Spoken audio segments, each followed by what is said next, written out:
Araw sa klase, nagtuturo si Profesor Edward tungkol sa kung paano makakalikha ng apoy gamit ang mga catalyst at kaunting mahika. Sa lahat ng estudyante sa klase na maaari niyang tawagin ay pinili niya si Bill para ipakita ang eksperimento, kahit alam niyang hindi ito marunong gumamit ng mahika.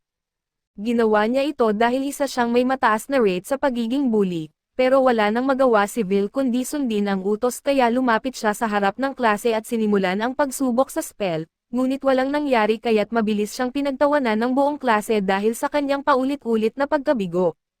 Sinabi ni Edward sa kanila na magkalma, ngunit iyon ay dahil gusto niyang personal na ipahiya si Bill dahil hindi niya magawa ang isang simpleng spell. Excellent si Bill sa teorya ng mahika ngunit wala siyang kahit anong talento sa mahika, kaya't kinamumuhian siya ni Edward dahil iniisip niyang kaya niyang mag-aral sa isang paaralan ng mahika kahit wala siyang mahika.